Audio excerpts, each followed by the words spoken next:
was staying alive, authoring 4 no-hitters. His future teammates were learning their craft in Little League. In the 80s, we all watched MTV, and Ronald Reagan, well, had the economy booming. Some were making money for nothing, but Nolan Ryan earned every cent, notching his 5th no-hitter and notching his 5,000th strikeout. Meanwhile, future Rangers star stock was soaring elsewhere. Now it's the 90s. Family values. A Democrat is the head of the house, and the children of the 70s have grown up. Sure, his body's a little achy-breaky, but Nolan will pump it up in 93 and add to these incredible numbers. Now 7 no-hitters, 320 wins, 5,673 Ks. And with Canseco, Palmeiro, Palmer, and Gonzalez all grown up, Nolan Ryan has plenty of reason to smile.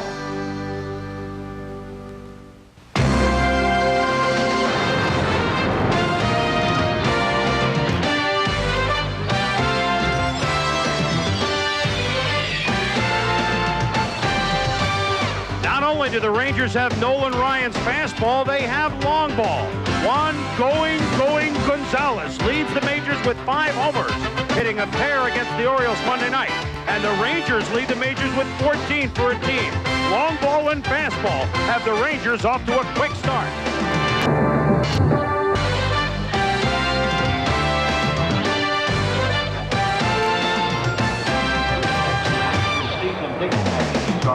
From Arlington Stadium, Nolan Ryan leads the Texas Rangers at home. The team with the best record in the American League at 6-1 against the Baltimore Orioles. Hello once again, everybody. I'm Chris Berman along with Dave Campbell, and I think that every time Nolan Ryan pitches this year in his farewell tour, it becomes an event. But will there become events of Nolan Ryan pitching in October? The Rangers have a lot, Dave. Well, Chris, I think that's a big question. Nolan obviously would like to go out on top. He won a world championship with the Mets in 1969. The Rangers have really shored up the defense, bringing in Billy Ripken. They're going to get Manny Lee back maybe this weekend, but they made 154 errors last year, but they look better in the early going defensively. I'll tell you who does not look good very early, but that's because they've played the Rangers 4 times and lost all 4 times. The Baltimore Orioles. Now, they came out of nowhere to contend last year. This year, they begin the season as contenders. Was last year an aberration, or is this week an aberration for them? I think basically this week is an aberration. Spring training, the big 4 in their rotation went 12-2 with a 2.46 ERA. Right now, none of those guys are really pitching well. So you've got to figure maybe the first week was not so good for the Orioles. Johnny Oates kind of chewed them out last night. Maybe they're ready to roll tonight. Ben McDonald's excited to pitch against Nolan Ryan. Who wouldn't be? We're excited to have you along with us from Texas. We'll be back. Anticipation every time Nolan Ryan takes to the mound any of his 27 seasons, but this season in particular, as this is last, as the Rangers take the field here in Arlington with the best record in the American League at 6-1, and everyone's eyes peeled to Nolan Ryan as he gets set for his 2nd outing of the year. The Baltimore Orioles have scuffled this year. They're at the other end of the spectrum at 1-6.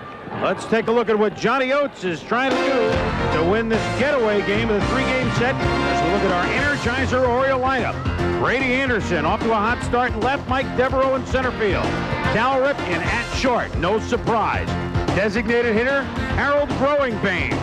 First baseman is Glenn Davis hitting 5th tonight. Chris Hoyle's behind the plate.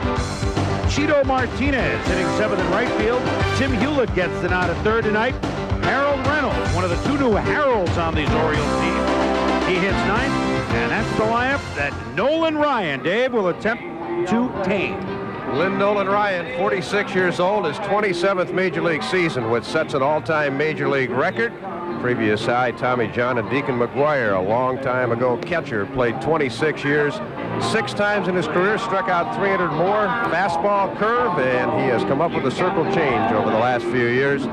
There's his career numbers: 320, 287, 5,673 strikeouts, which is 1,500 more than the next closest man, Steve Carlton. Defensively behind him, Doug Strange fills in for Dean Palmer. Palmer was hit by Fernando last night on the elbow. He's out. Benji Gill, the 20-year-old shortstop, filling in while Manny Lee recuperates. Billy Ripken at 2nd and Rafael Palmeiro at 1st. Juan Gonzalez, who played center last year, moves to left. David Hulse, a good fly hawk, but not too good a thrower in center. And Jose Canseco in right. And the man who can throw is Devon Rodriguez. He threw out 49% last year. Billy Ripken coming over from the Baltimore Baltimore Orioles. One of the things the Rangers really had problems with last year was their defense. You see his fielding percentage, the best in the American League. His lifetime fielding percentage is .987. And one thing they wanted the Rangers to do, as Brother Cal looks on, was catch the ball better this year for the pitching staff. And Billy certainly has done that. Made a big play the other night. We'll talk to Cal as we look at Nolan warm up. Talked to Cal before the game. He said, yes, it's pretty strange looking at Billy Ripken making plays against us. Well, we come to Texas. We expect the short sleeve shirt and kind of a little afternoon tan. Not the case tonight in Arlington. 48 degrees, light rain. Rained heavier late this morning. It kind of stopped early in the afternoon. Wind blowing out to center field, which may not help Nolan Ryan's fastball, but it will help, Dave, Juan Gonzalez's long ball. Boy, I'll tell you, he's been swinging the bat some kind of hot. He's usually a player who doesn't emerge till June, July, and August every year. Last year, he had 31 home runs in those 3 months. He's off to a flying start. This guy had a great year last year for the O's. And speaking of flying start, Brady Anderson is off to a very good one, hitting at 400. He's already 12 for 30, and keep in mind, here's a guy that usually had not hit lefties very well. And 6 of the 7 pitchers that the Baltimore Orioles have faced thus far this year have been lefties, and he's hitting 400. Here's a righty, Nolan Ryan, and Brady said, well, it's my 6th year in the majors. I'm looking for my first hit off. Do you think he'll stick around for 6 more so I can get one? He better do it this year. Anderson hits one down the right field line, and it's a foul ball. Very close, but Mike Riley, the first base umpire, waved it foul. So he almost had his hit. And Brady, no argument from Brady Anderson nor first base coach Davey Lopes. Mike Riley smiling, and that wind probably didn't help that ball. Brady says, man, am I ever going to get a hit off this guy? Gets good contact. Ball looked fair all the way, and right at the last second, good call. Just foul. Good call by Mike Riley. Dave Phillips behind the plate tonight. Rocky Rowe at second base. Dave Scott. Great Scott, the umpire at third base. As the Orioles try and dig in against Nolan Ryan. Ryan making his 2nd start of the year. Pitched the home opener here Friday night. He got the win against the Boston Red Sox. Pitch is way outside, 2-1. Leadoff man here in the top of the first inning, in a day better suited for the Cotton Bowl. Fans down here still celebrating the Cowboys' victory in the Super Bowl. Oh, you noticed, did you? Well, they hope to make a little headlines here with this ball club this year, David. And I think with the way the AL West has gone, the champion of the division may not win the 98 to 99 games that the Oaklands and Minnesotas usually do. Yeah. But they can sneak right in there, have a shot. Division leaders today, Boston, Philadelphia, and Texas, along with Atlanta. So Brady Anderson gets the lead walk. He had 98 of those last year, and Nolan Ryan starts with a leadoff walk. Well, Nolan was way outside with 3 of those 4 balls. Looks like he's out of sync, at least to the first batter, working him way out. Well, I'll tell you, it's a chilly night here. He spent a little time. In fact, he was late coming out to the mound. Maybe he didn't get totally loose in the bullpen because the Rangers kept waiting for him to come back into the dugout. Nolan was a little tardy getting out there. Well, Brady Anderson had a great year last year and has continued it with a hot first week. Mike Devereaux's great year last year, but he's started off very slowly, just 6 for 35. And Nolan having trouble finding the plate. The count is 1-0. Well, Anderson and Devereaux, reasons A and B why the Orioles were contenders last year. Got 110 RBIs out of the number 2 spot in the order, mostly Devereaux, which was 18 more than any other team in baseball. Devereaux was phenomenal. 107 RBIs last year with the bases loaded, knocked in 38. It's going to be tough to repeat those numbers. He hit almost 500 with the bases loaded, Dave. This year he's 0 for 5 with the sacks full. So it kind of underscores his early scuffling. Here's the vaunted pop of the mitt, but up top for a ball, and it's 2-0 in the crowd, letting Dave Phillips here behind the plate. Well, they may be a little concerned about Nolan, too, but if you're the pitching coach, Claude Osteen, what do you go out and tell a guy that's pitched 27 years in the major leagues about his mechanics? Nolan, type of guy that usually knows how to make his own adjustments. If he's high, he knows that means he's rushing his body a little too much.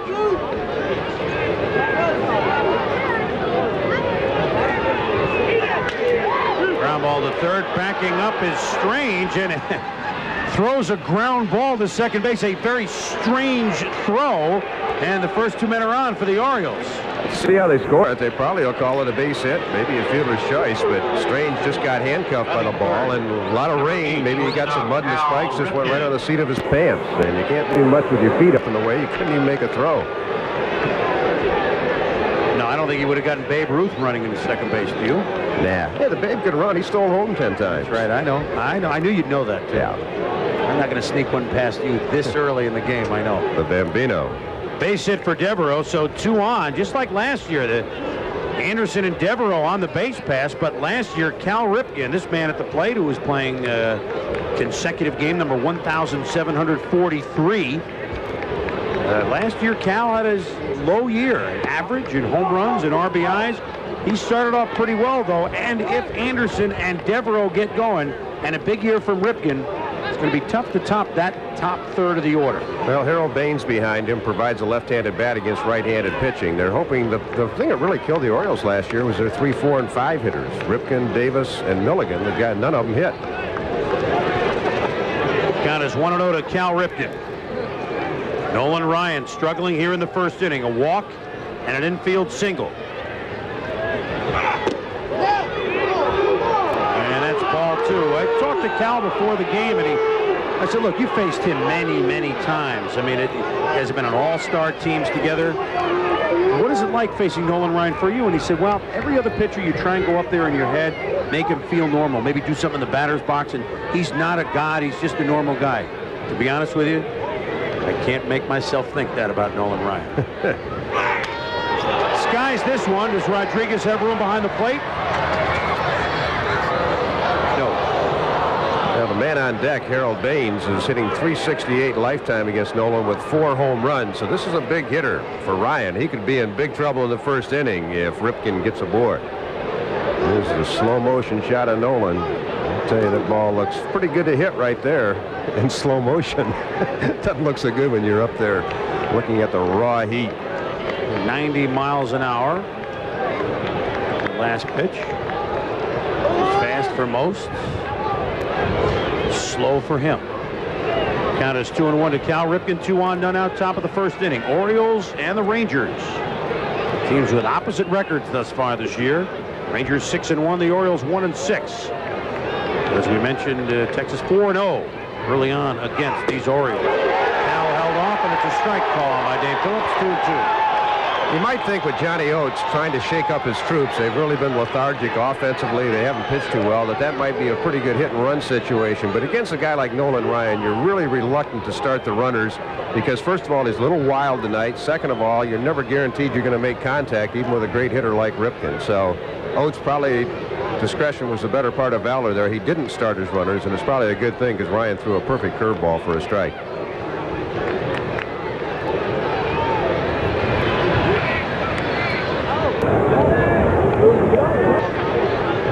2-2 the count. We go full, 3-2. Good eye by Ripken.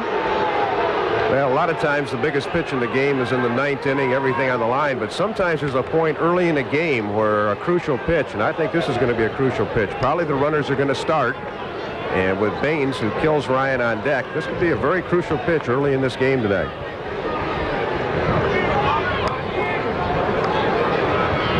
Brady Anderson, the runner at second base. Mike Devereaux at first. Count is full to Cal Ripken with none out here in the top of the first. Runners bluff going, it's strike 3. Into the glove of Rodriguez, and Ripken will sit down. So earlier tonight, Ryan issued walk number 2,758, which of course he adds to his lifetime total.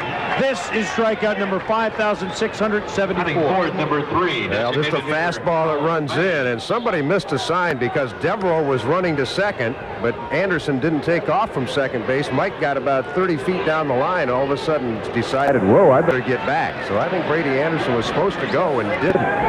Might have been a blessing, though. That pitch was 93 miles an hour, his fastest thrown tonight, and there's the number that you mentioned, Dave.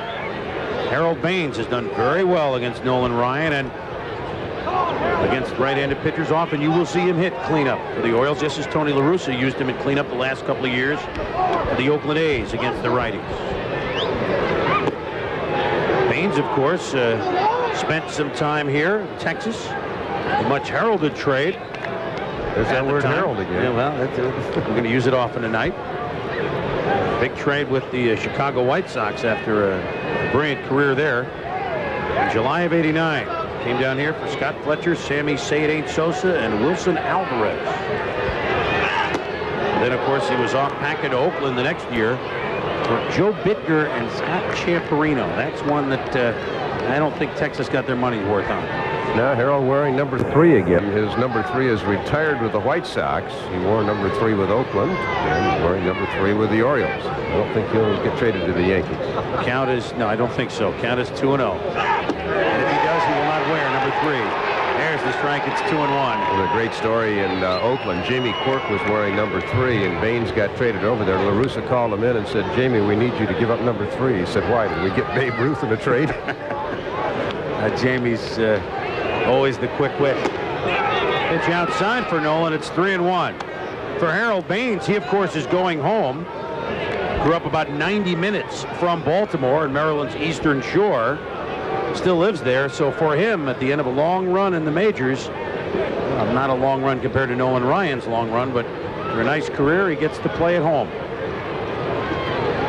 Count is 3-1 with 2 on and 1 out.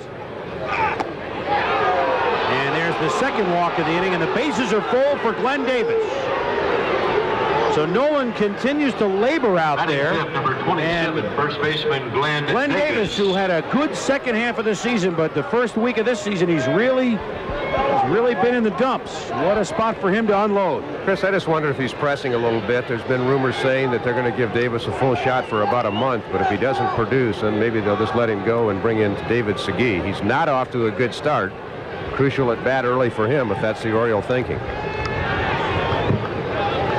Anderson, Devereaux, and Baines, your base runners, with 1 out here in the Oriole first.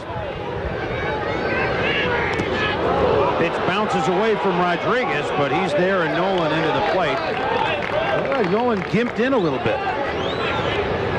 Well, Nolan's had very few arm problems in his life. He's had 1 elbow operation, but most of the time he's had groin pulls, hamstring pulls, thigh contusions. See Rodriguez down blocking it with his body. Did a nice job of smothering it. And Rodriguez hustles over after it. Good job by Pudge. Good technique to keep that ball in front of him. This is pitch number 21 already coming up for Nolan Ryan. Not quite the command that he had on Friday night when he went 6 innings against the Red Sox. He did not allow an earned run, giving up only 4 hits. Ripped through the hole on the left side. Anderson scores. Devereaux around third. He'll score without a throw. Davis's single makes it 2-0 Orioles. Well, for the Baltimore Orioles, coming in here 1-6 and having to face Ryan, certainly not a pleasant task, but they know they're a team that's supposed to contend in the East. That's a very big hit for Glenn Davis, big hit for the Orioles to get 2 runs early off Ryan. Perfectly placed between Doug Strange and Benji Gill, and you have to think back to that ground ball to Strange. That could have been a double play under some circumstances. Nolan would have been out of the inning, but that's if and but. So Davis increases his RBI total by 200%. Had 1, now has 3. And Nolan Ryan, by far and away, is not out of this jam as Chris Bubbles, Hoyles, and Troubles, the catcher, steps up. Hoyles a 20-homer season last year, although an interesting 20-homer season in that he drove in only 40 runs. That's the lowest total ever, RBIs, for a man that hit 20 or more homers. However, he would have hit more home runs and driven in more runs had he not been injured for the better part of 2 months. Yeah, absolutely. He really had problems against left-handed pitching, too, surprisingly, for a right-handed batter. You know, the Orioles have actually gotten 2 breaks in the inning, though. One was Strange, the falling down. The other one was, I think, Brady Anderson missing that sign, because had he run on the Ripken strikeout, he would not have had a good jump off second because Ryan was keeping him close. It probably would have been a double play. So but maybe the Orioles feel, hey, we got a few breaks coming our way. That's right. They feel that every game but last night's game here in Texas, they could have won. Hoyle swings through that fastball, and it's 1-2. I haven't talked too much about Nolan's mound opponent tonight, Ben McDonald, but it's going to be a big night for him. We watch Ryan in slow motion, super slow motion again, pouring that fastball through there. And at Hoyles, you can see that ball's by him. Even at that super slow motion, that's faster than the pitches we saw on opening day from Charlie Huff in full motion. Yeah, we mentioned big night for McDonald. He walked 7 in an inning and a third in his debut, so he's had 4 days to stew about that, and we'll have to see how he performs tonight. Baines, the runner at second base. Glenn Davis on at first. He had the two-run single.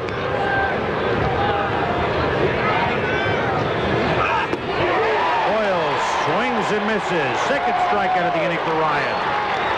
2 down now for Chito Martinez. Just the Ryan Express, a fastball, and again, Royals right through it. Now that's in a good hitting zone. It's a little bit out away, but it's down, and sometimes Ryan's pitch down is easier to make contact with than that high fastball, but he just beat Hoyles right in a good zone to hit him. So 2 walks and 2 strikeouts and 2 singles thus far against Ryan here in the first inning. Chito Martinez and Ryan working him way outside, misses ball 1. All the right fielders, and Oates is using 3 of them. None of them have really taken a foothold here early in this '93 season. Strange thing is, Chris, that normally 70% of all pitches thrown in the major leagues in a given year are thrown by right-handers, but the Orioles, this is only the second right-hander they've seen. So Chito, this is only the second game he's started. Chito Martinez, Luis Mercedes, and Sherman Obando. Not Sal Bando, but Sherman Obando are the right field platoons thus far. And as he did with Anderson, working him way outside, he's the same with Martinez and falls behind 3-0. Is Obando, is that Irish-Italian? I don't know what that is. Sherman, I think, is from Latin America. He's from Panama. Panama.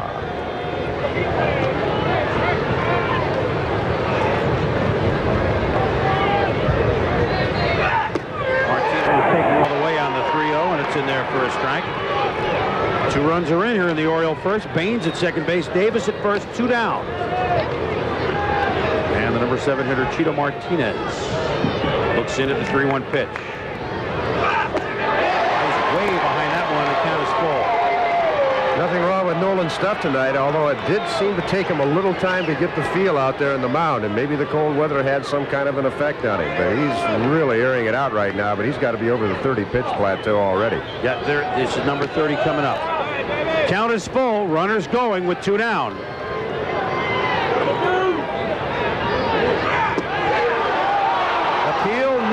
Says Dave Scott at third, and the bases are full once again. So the 3rd walk issued by Nolan Ryan here in inning number 1 number 36, has now loaded the sacks for the number 8 hitter, Tim Hewlett. Ball clearly low. They asked for an appeal. I don't think Chito went. What do you think? Nah. No.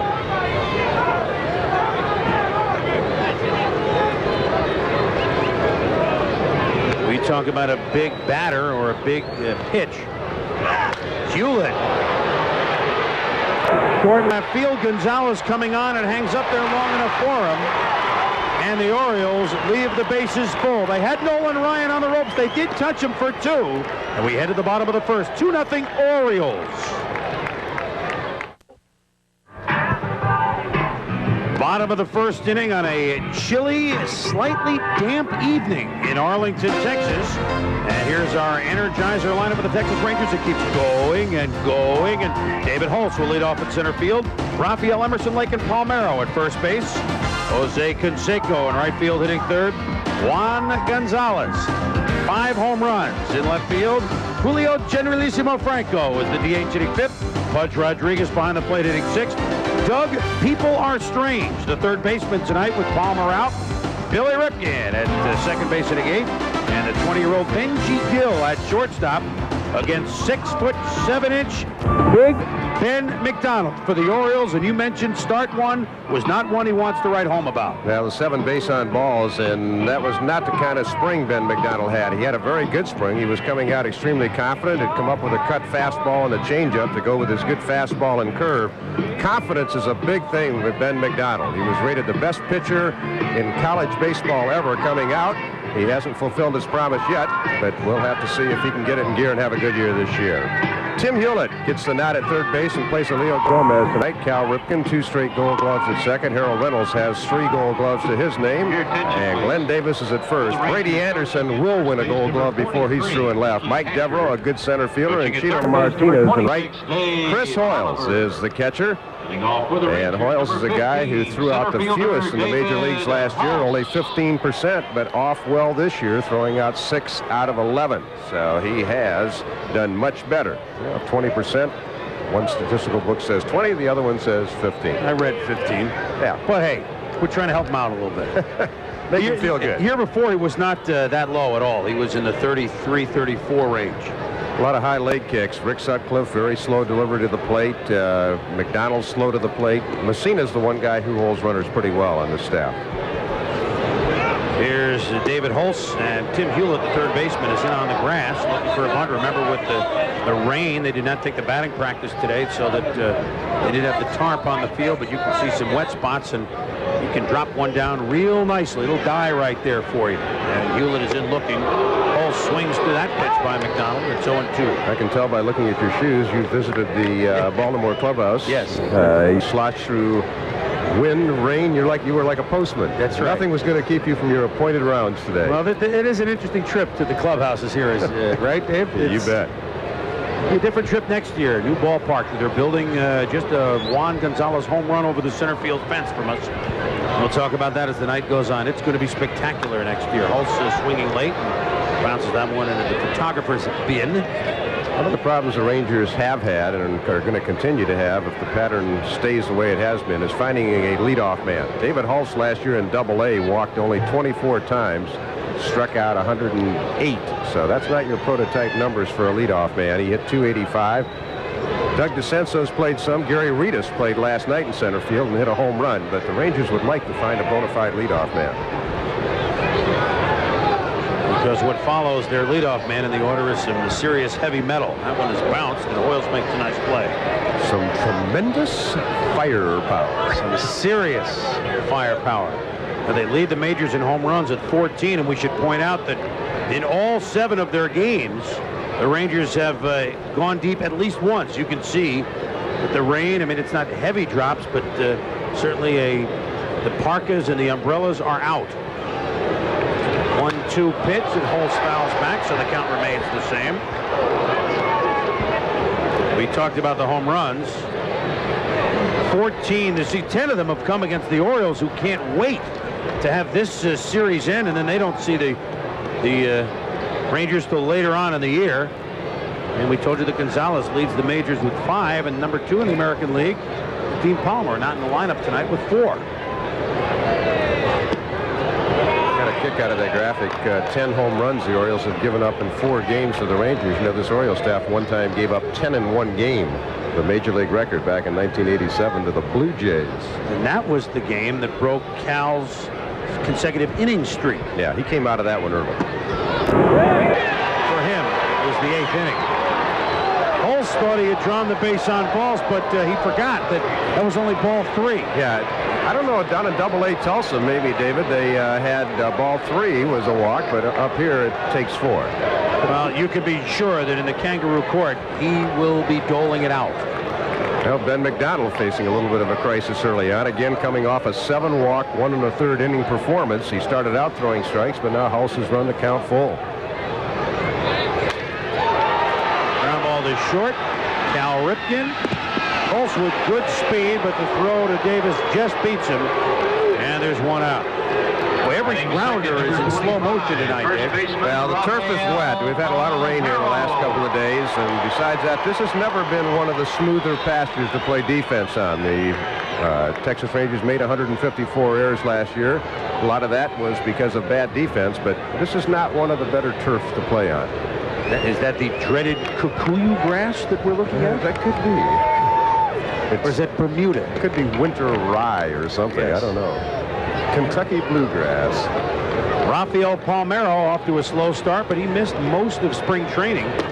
And you know he will hit, although last year for him, the 3 for 26 are not Palmeiro type numbers, that even last year for him, a career 296 hitter. Last year hit only 268, although he went deep 22 times. But we got Palmeiro, Canseco, Gonzalez, Franco, who's won a batting title a couple of years ago, and normally you'd have Dean Palmer. So, and there's Jose in the on-deck circle. There is no question that the Rangers will be scoring runs. If their pitching is okay, or heaven forbid, good, they may be in this thing for a long while, and it's something we must remember at all times when discussing the Rangers, as the count is 2-1, that these are the Washington Senators. Well, that could be, Chris, but in the past they've had a lot of wild-throwing right-handers, and they've gone to a bunch of soft-tossing left-handers that throw strikes. So it's going to put a premium on defense, but at least guys like Lefferts and Liebrandt and Kenny Rogers aren't going to be walking the world like past pitchers here. And that's one thing the Rangers think they've improved. They've certainly improved the quality of their bullpen with Tom Henke. Todd Burns is a pretty good setup man. 3-1 pitch to Palmeiro. Ground ball to second base. Harold Reynolds over to Davis, and there are 2 down. So very quickly, and it's always humorous looking at statistics after a week or 2 of the season, because you know they mean nothing. But Ben McDonald's ERA going into the start was 20.25. That's what'll happen when he give up 3 runs in an inning in the third. So he'll just about slice that in half if he gets out of this inning. Well, kind of interestingly, as you can see that rain pelting in on Canseco. The Rangers began last year 6-1. They had 12 home runs after 7 games, and you can remember what happened to the Rangers. They ended up going through 2 managers before the season was out. So, like you said, it's the first week. You can't get too high or too low, but it's a nice start for this franchise. Ben McDonald has gotten 2 ground ball outs thus far here in the bottom of the first. And the rain, I mean, it looks like it's coming in hard. Now, certainly if you're in the batter's box and facing a fastball, any rain is not good. But I think it looks worse than it actually is. There's a strike on the inside corner, which Canseco didn't appreciate. 1-1. Jose by McDonald. Yeah, Jose fighting a little bit of a slump as well. 1 for 13. In fact, Marty Aronoff gave us a note. You take Franco, Gonzalez, and Palmer out of this lineup, and Palmer is out tonight. The Rangers are only hitting 190. But with the firepower and the long ball, they've gotten a lot of instant runs. Marty, quality Aronoff getting on the air here. We're not even out of the first. Yeah, it's Marty on the air, Aronoff. Three mentions. That's it for the night, Marty. All right, you're done, take Marty. a shower. As all the fans are here at Arlington. Count is 2-1 with 2 down, nobody on. Big Ben McDonald, #1 pick out of LSU, and he was all excited to be pitching against Nolan Ryan. I read the quote correctly. 1 pitch. Canseco swings and misses. If I read it correctly, he said, I was hoping to pitch against Nolan Ryan before I retire, said McDonald. I'll tell you what, again, we mentioned at the onset, he was the highest rated pitcher ever by the Major League Scouting Bureau coming out of LSU, and he has not fulfilled the promise that a lot of people thought he would to this point, but he still has a lot of raw talent, and the Orioles are hopeful he's going to become a quality Major League pitcher. He gave up 32 home runs last year, which was second only to Bill Gullickson. Ground ball to third. Tim Hewlett, long throw across to Davis in time. And so Ben McDonald's ERA was 20.25. Hey, it's down to 11.57. 2-0 O's. Genuine Draft brings you this date in baseball. It was a quarter century ago that Nolan Ryan got his first victory. Notice the strikeout ratio. Let's go back to our cold one with Boomer and Dave. That was then. This is now. It's hard to believe, isn't it? 27 seasons in the bigs. 1966. Trying to think what I was doing in 66. Struggling somewhere in the minor leagues. You know what I was doing? I was struggling as an 11-year-old. Not to make you feel up there, but... yeah, but I signed when I was 8. Strike 1 to Harold Reynolds as we begin the second inning. As we told you, the Orioles with 2 new Harolds in the offseason. Harold Baines and this man, Harold Reynolds. All-star with the Seattle Mariners a couple of times. And Ryan looks a little bit stronger this inning to start. As he starts Reynolds off, the #9 hitter, with a pair of strikes. Well, they had 32 pitches to get loose in the first.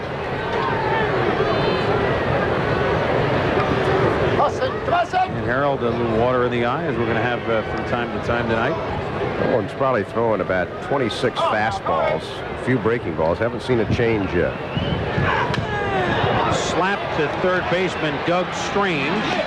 Across to Palmeiro, and Reynolds is gone.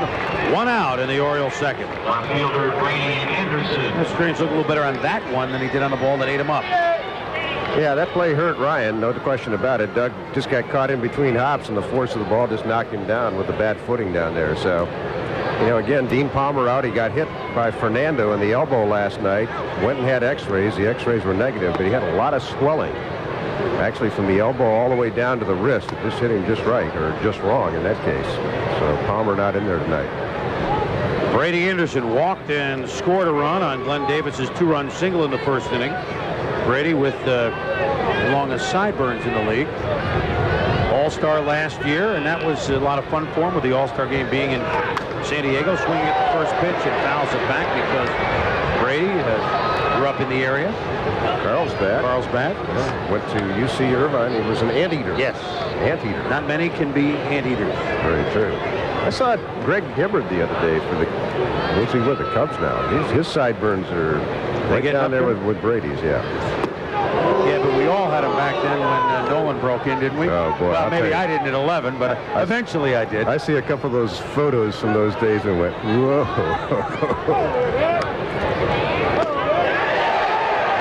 The strike. It's 1-1. Yeah, Nolan had the burns a little bit. 1-2 the count now. Nolan had the burns back then. Did indeed, and he throws the burning bender right here. This is the curveball. Look at the spin coming in on that, and Brady just paralyzed, going, whoa. Ground ball that Davis gobbles up. Palmeiro over to Ryan. Whoa! Didn't get there in time.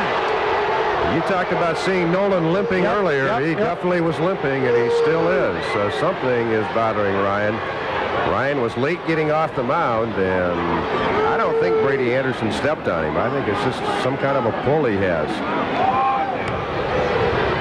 Watch how the ball is hit. Nolan kind of hesitates and goes.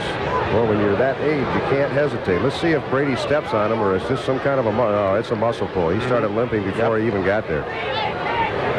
Nolan's had Achilles problems, hamstring problems, calf, whatever. Most of the problems have been leg problems in his career. Again, one elbow operation, never shoulder. Well, there's the hit as they scored that Brady Anderson was looking for off Nolan Ryan. Got it with the wheels. He made Nolan work on it, too. Well, let's see if Brady runs. Ryan with kind of a slow delivery, but with Pudge Rodriguez, he's a great equalizer back there.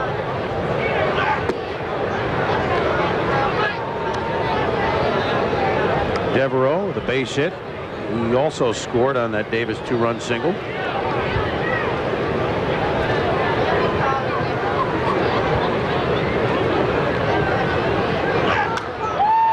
Skied at second base. Billy Ripken looking up into the raindrops. Makes the play. 2 down. As you see some scores. Shortstop Cal Ripken. Sticky Wickman with a good job today for the Yankees. The Reds, Mo Vaughn.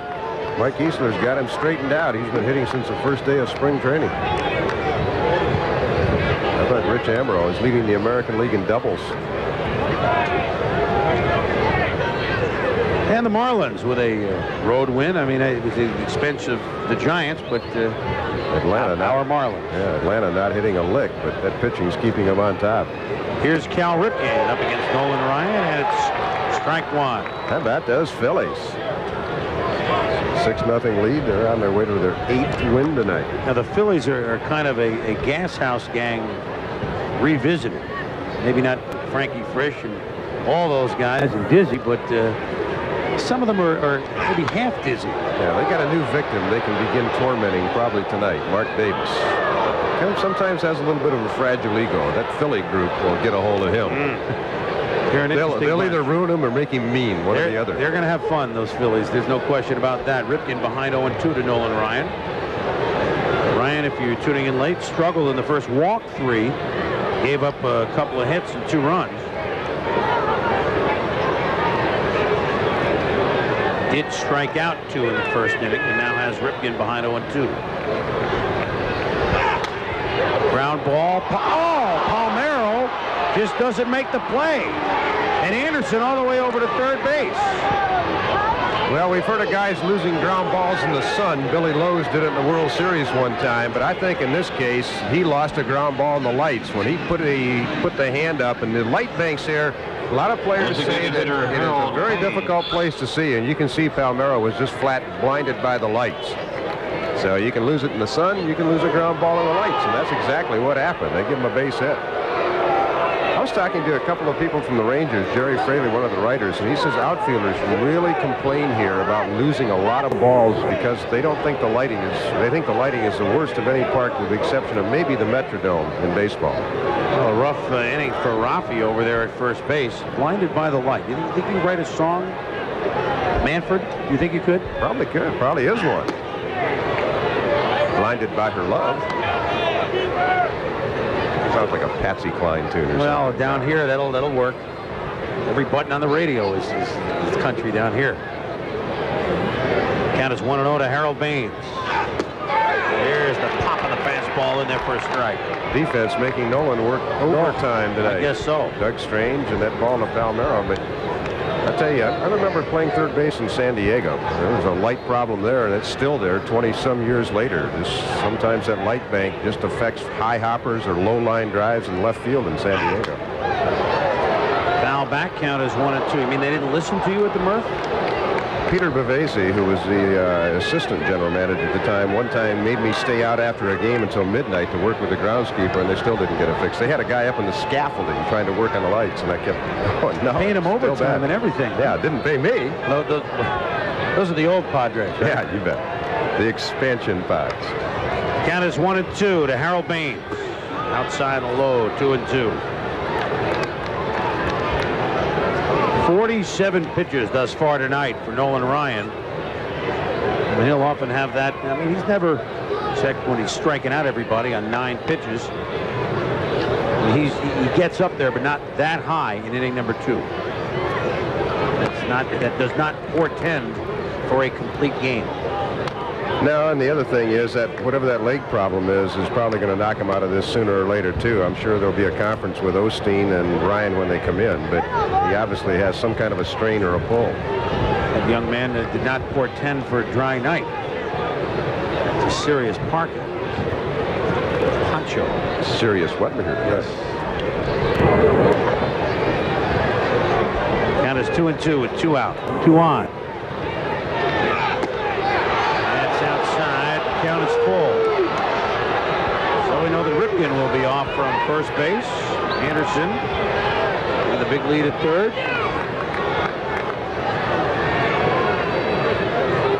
And in the on-deck circle is Glenn Davis, the man who made Nolan pay with a 2-run single in the first inning.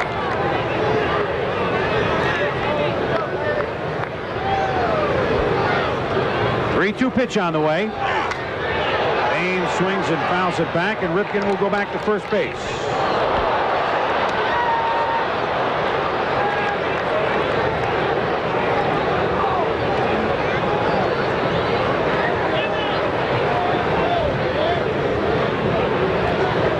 So Nolan Ryan in career start number 762. Second on the all-time list. 56 behind Denton. Yes, Denton Young. Side to those of us that knew him well. You read the media guide, and it's like reading baseball history. Just read about Nolan Ryan. Full count pitch on the way to Baines again. Hits to left field. Gonzalez is there. And again, the Orioles strand some runners. Gonzalez will lead off when the Rangers come up in the bottom of the second, trailing 2-0. There we go. Come on. Back in Arlington on a rainy night, Kevin Kennedy, the second youngest manager in the big leagues this year at 38 years of age. It's his ball club with a great start at 6-1, but not a good start today, down 2-0. But talk about a fast start, Dave Campbell. Juan Gonzalez, who leads the majors with 5 home runs coming up. Julio Franco and Pudge Rodriguez hitting well. And the thing about Gonzalez, as he did on Monday night and he did opening day against the Orioles, when he does things, he does them in pairs. 2 home runs on opening day, 2 home runs on Monday, 2 doubles last night. He's only 23, and he's already tied the Ranger record for multi-home run games with 10. That tied Larry Parrish. He's got 62 to go to catch the babe. He had 72, but at 23 years of age, who's to say he might not do it? A lot of people feel that this may be the guy that's going to be the next guy to hit 500 home runs. And if he stays on course, he will. He's got tremendous power. Ben McDonald, 1-0 pitch is up top to Gonzalez 2-0. You mentioned he has the 10 multi-homer games, and Babe with the most at 72. Only 5 big leaguers had 50 or more. So 10 at the age of 23 is phenomenal. He just has an explosive bat. Rangers gave him $75,000 to sign. He also, great article in Sports Illustrated a couple of weeks ago on him. He wants to be a social worker when he gets done. Visited 52 schools in Puerto Rico this winter. Really wants to be a role model for kids. Vega Baja, Puerto Rico. I guess there's a section of that city called Alto de Cuba that really is poor, and that's where he really concentrates his efforts.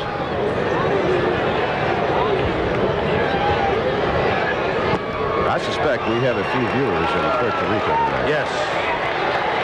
So Gonzalez draws the base on balls, and Ben McDonald will walking Gonzalez to lead off the second inning, and now he'll face Julio Franco, batting champ a couple of years ago.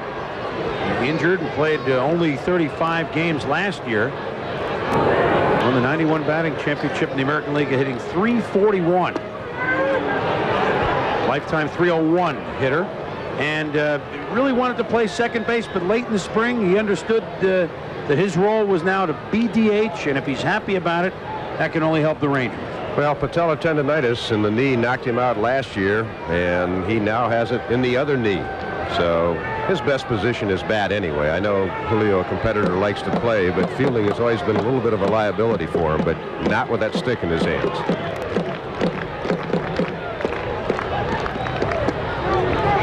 McDonald misses with that one. It's 1-1. I mean, you talk about the hometown of Vega Baja, Puerto Rico. Not only Gonzalez on first base, but the on-deck hitter, Ivan Rodriguez, but the hometown of the man at the plate, Julio Franco.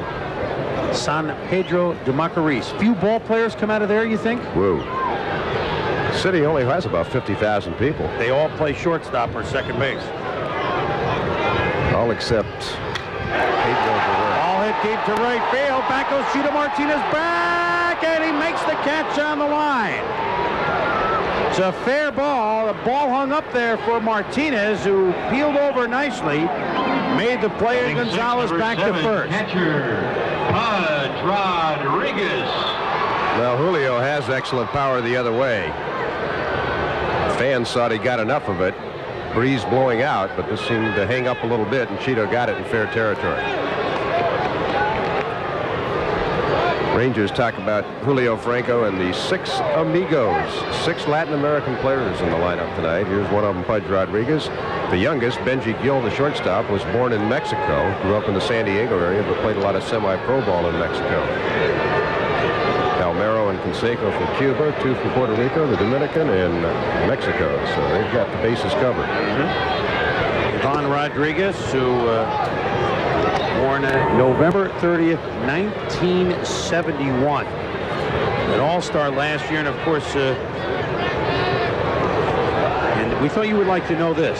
Before Rodriguez was born, the man is throwing to him tonight, Nolan Ryan, already had 493 strikeouts. Benji Gil, of whom you spoke, was born in 1972. Ryan had 50 wins and 822 strikeouts before Benji Gil was born. Well, a 46-year-old man pitching to a 21-year-old catcher. One of them is certainly headed for the Hall of Fame, and if this youngster plays like he showed when he first came up in 1991, he's got a Hall of Fame future in front of him. Last year, a little bit disappointing. He had some good numbers, but some people thought some of the fame went to his head early, but they say he's got a better work ethic this year.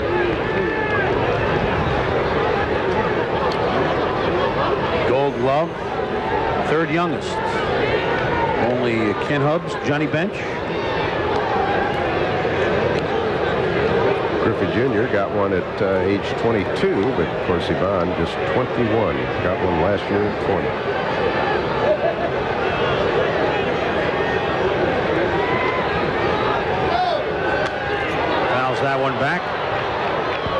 2-1. Garcia and Kevin Young are hitting the ball early on. And a lot of people think Al Martin in left field will. 2-1 pitch fouled back by Rodriguez. So the count is 2-2. 2-0. The Orioles lead on a 2-run single by Glenn Davis in the top of the first. As you can see the mist, rain coming down.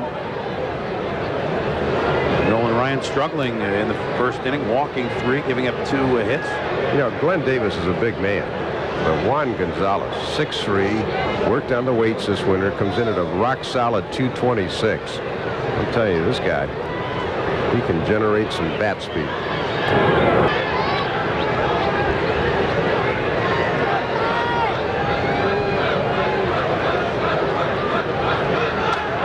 Ooh, watch it.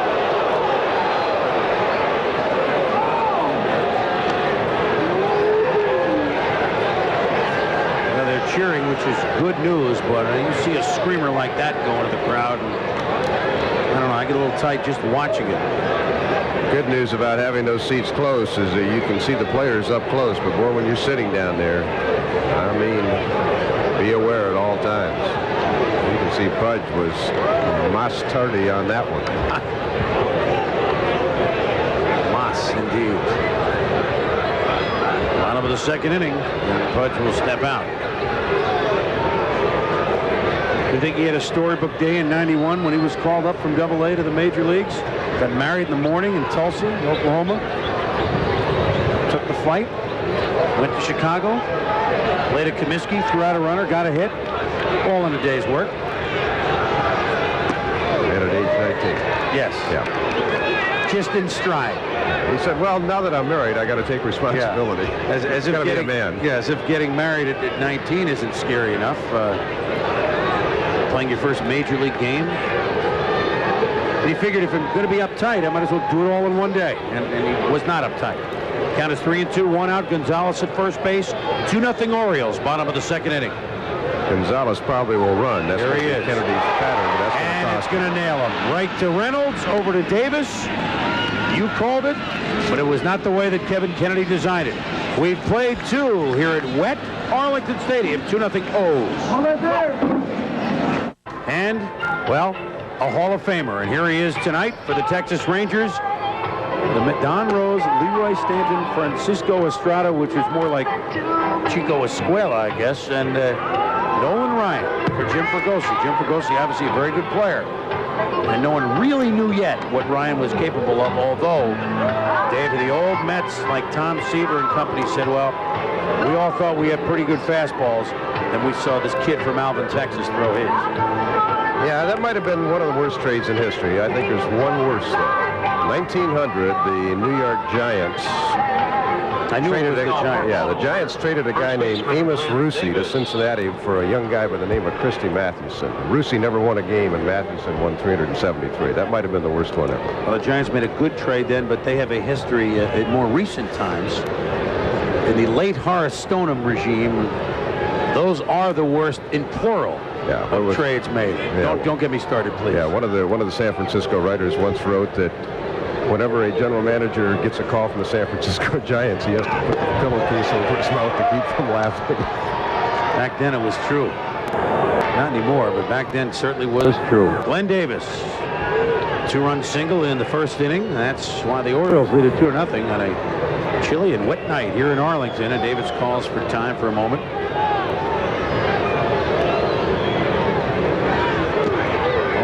Bounces that one a little bit. Count is 1-1.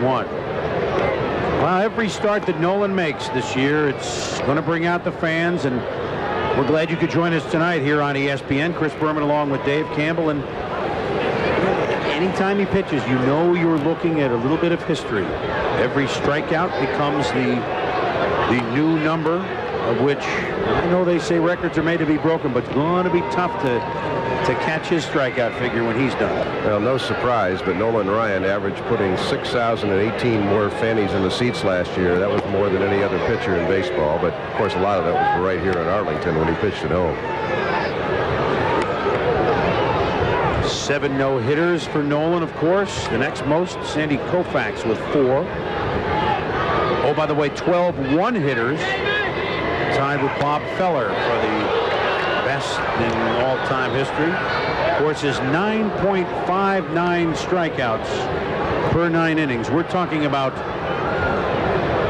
a 46-year-old. I mean, we're talking about numbers that run for 27 years to average over a strikeout an inning for a career like this. Well, Chris, we could sit here and play. Can we top this all night long? But the most impressive number to me, maybe not to those fans out there, but he struck out 10 or more batters 215 times. The next closest, Sandy Koufax, 98 times.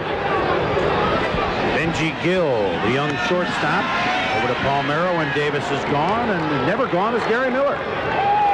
Chris, we're back at Olympic Stadium where Mike Gardner's in there trying to hold on to the lead. But at 5-4, Ken Caminiti gets the Astros back in it. He singles in Jeff Bagwell to tie it at 5.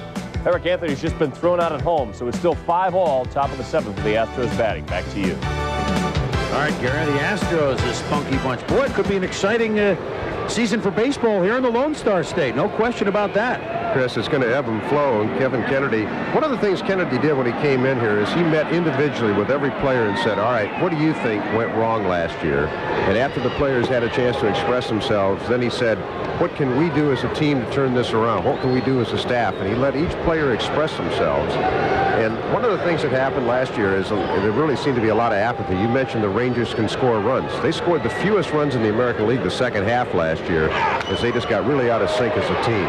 Chris Hoyles, pop fly behind second. And Billy Ripken makes a nice backpedaling play, and there's 2 down. But Kennedy brought in Mickey Hatcher, who's kind of an enthusiastic type guy. As is Billy Ripken. Absolutely. Blood and guts, a little fire and brimstone. Billy, you didn't get that one too secure. He looks in to make sure it's there. Good shot, guys. Wynn's playing a little tricks up there.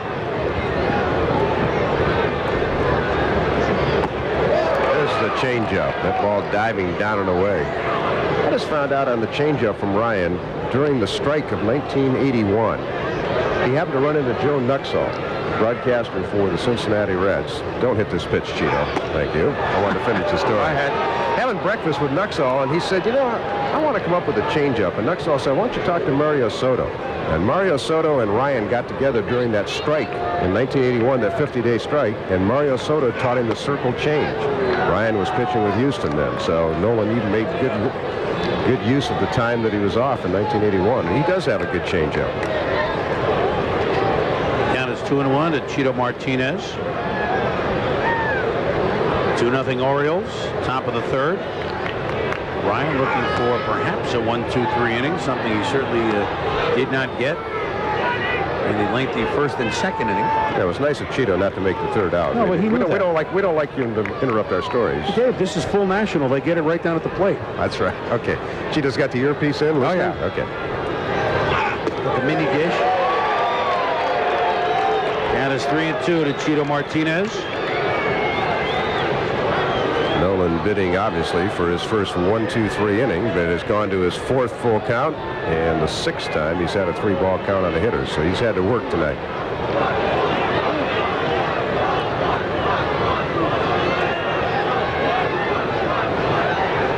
Full count on the way.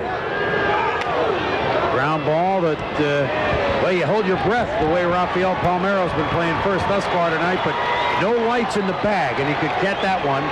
And we head to the bottom of the 3rd inning. It's 2-0 Baltimore. All right, Gary, and you're looking at the president here, the Texas Rangers, George W. Bush. And he's liked, not thus far tonight what he's seen, but he's loved the start that the Texas Rangers have had. A new attitude. And he says, you know, our goal here is to maybe just for a little bit in September get high school football off the front page of the sports section and maybe have them talk Texas Ranger baseball. Maybe. Well, they've been here since 1972, and as they always say around here, they've never had a meaningful game in September. Only Seattle and Cleveland with Texas have not won a division title since they went to division play in 1969. Doug Strange, Billy Ripken, Benji Gill. Not exactly Canseco, Gonzalez, and Franco, but yet this is 7-8-9 as Strange gets the nod tonight for Dean Palmer.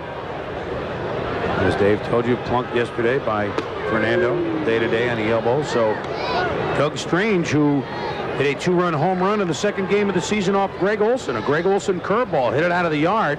Broke up a 1-1 tie in the 9th inning, and the Rangers won the second game of the year at Baltimore 3-1. So it's not only the big guns that have delivered the home run. Strange is a home run, and Reedus a homer last night. Here's Fernando, who really Greg Sutcliffe. Davey Lopes, but Fernando really struggled last night, and you were here, Dave. I guess it was everyone's really rooting for Fernando. It was tough to watch. He had no feel at all, did he? He really didn't, although talking to a number of scouts tonight, they were very impressed with Fernando's velocity, but he had only pitched once since spring training, and that was a 1-inning stint, and he just really had no location last night. Had a good first inning, 1, 2, 3, and then the roof kind of caved in on him.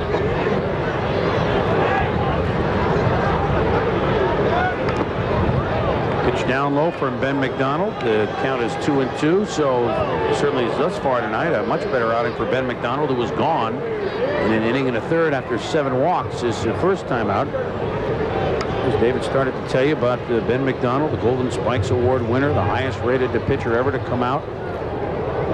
About 1989. This is a shot by Strange to left field. And the fielder falls down, and this is going to be extra bases. Brady Anderson scuffling out there with the wet turf, and this time it's the Rangers that get the break. So Strange, who struggled himself at third base and got Nolan Ryan in a little trouble, and a ball that he could have ironically thrown Brady Anderson out at second base, now gets Anderson to return the favor. And the logical conclusion is it's going to be a strange evening. That's right. Strange brew. Brady just couldn't get the wheels underneath him. You can obviously see he does have spikes on. It's not a case of having rubber sole shoes, but he's just treading water out there. I kind of chuckle, but I know it's no fun. And Brady is a terrific outfielder. Right. He just was slipping, sliding, and it's definitely damp in the outfield here. There's no question that tonight is a strange brew. Sorry. It is a strange evening.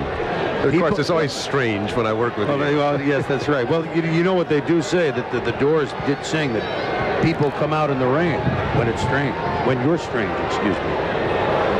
All right, we'll stop singing long enough to tell you that Billy Ripken is up with now Doug Strange at second base and none out. The Rangers trail at 2-0. And Hewlett in on the grass at third base. Ripken squared a bunt, pulled it back. Took the pitch for a ball. You can see Hewlett in. Billy, of course, has led the American League in sacrifices a couple of times. His job is to find a way to get Strange to third base. That's one thing the Rangers have really tried to do this spring, is emphasize some of the fundamental things. They've always been noted for the long ball, but Billy Ripken is trying to teach him, along with Kevin Kennedy, his staff, how to play baseball, play the little ball. There's a bunt that'll roll foul, and Hewlett quickly grabs it in foul ground. Of course, the Orioles know full well what Billy is capable of doing.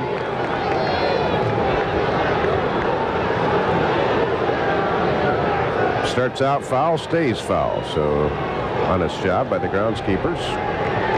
The grass is cut awfully near the foul line. A lot of times there's more dirt area.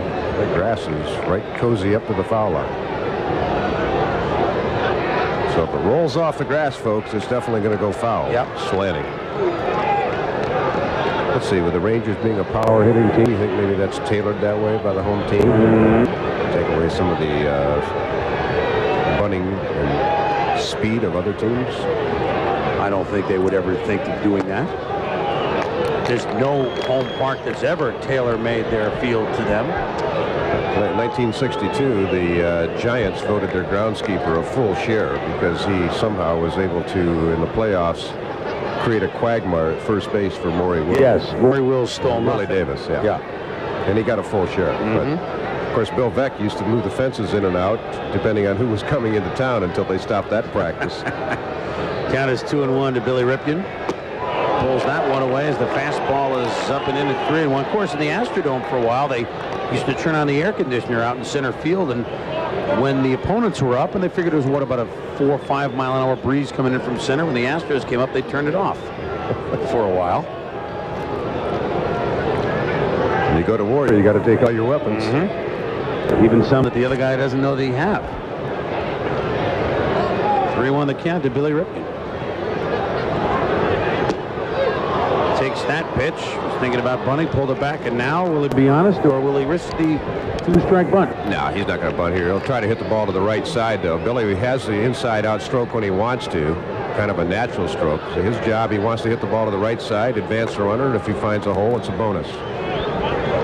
Probably easier said than done against Ben McDonald. He's not a real comfortable guy looking at 6'7", kind of arms and legs coming at you.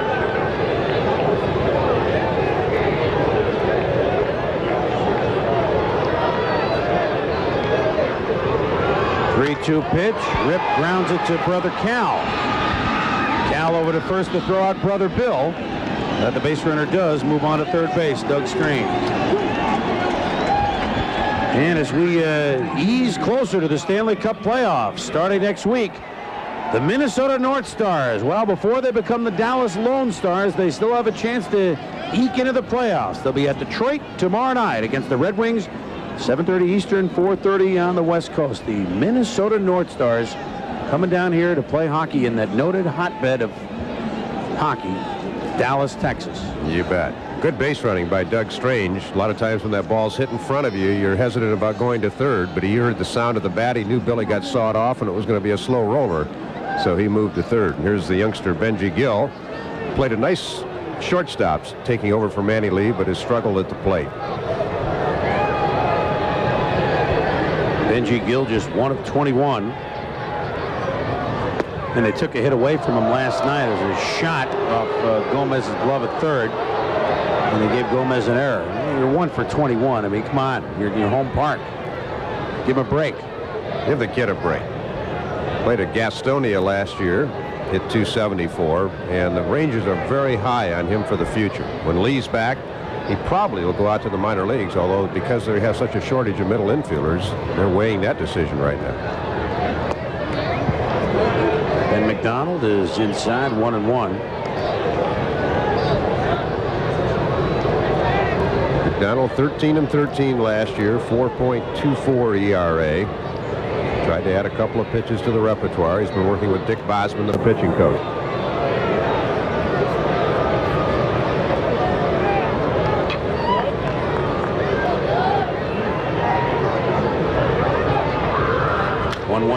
Hit by Gill for a second major league base hit and an RBI. So Strange scores. Gill with a huge turn. And 20-year-old Benji Gill. Wow, you think they'd won the World Series here. It's 2-1. Well, the fans have really taken a liking to this kid because he's a gritty little competitor. He gets a ball up in the zone, doesn't hit it all that well, but he hits it in a good spot. Cal's got no shot at it. And the youngster picks a great time for Ranger fans to get his second base hit. So a misplay by Brady Anderson cost a run, so all the runs that have scored tonight have been a result of defensive lapses, in part caused by kind of a muddy track. His first major league RBI. That's always a good feeling. So Gill on. And David Holtz, the leadoff batter, is up. Grounded to short his first time up. Hewlett way in on the grass. Holtz was not offering the bunt that time, took the pitch outside for a ball.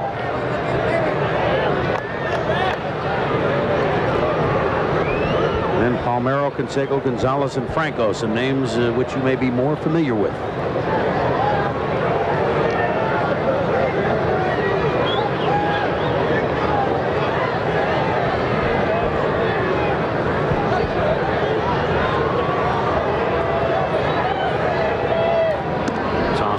Keep an eye on Gill. Now, Benji's wearing number 22. He wanted number 8 because his hero is standing right there, Cal Ripken. He's the guy that Benji wants to pattern his game after. He said Ripken's highly intelligent, knows how to play hitters. And Benji Gill, just 20 years old, but very advanced because he's played a lot of semi-pro baseball down in Mexico over the year. Holtz pulling the bunt attempt back. 1-1. 2-1 ball game now here in the bottom of the third inning. Nolan Ryan against Ben McDonald. This is McDonald's inning to struggle, courtesy of the wet track out in left field. Also a Texas kid. He's out of San Angelo.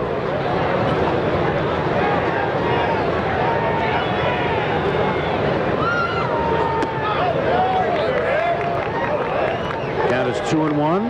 Let's see if maybe Kennedy goes to the running game here. That's one thing Kevin said he was going to do. He's going to get a lot more aggressive on the bases. They haven't been very successful early. They've had 6 out of 9 guys thrown out, but he says he wants to start pressuring the catchers, the middle infielders, the pitchers. We want to be known as a running team.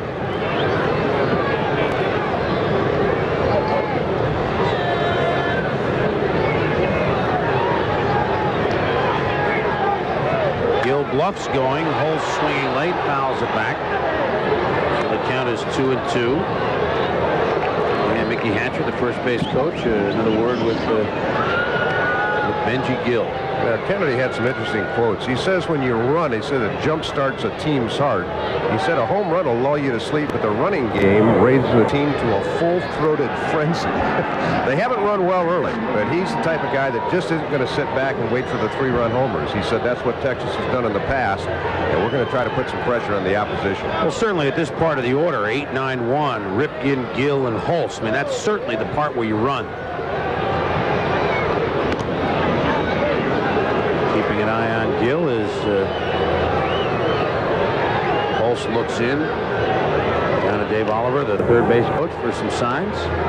Dave giving the sign. What sign is that? It's cold when you blow on the hands. Yeah, you can usually tell by the coaches wearing the rubberized jackets under the uniform, the windbreakers. Here goes Gill. Throw by Hoyles. Nail.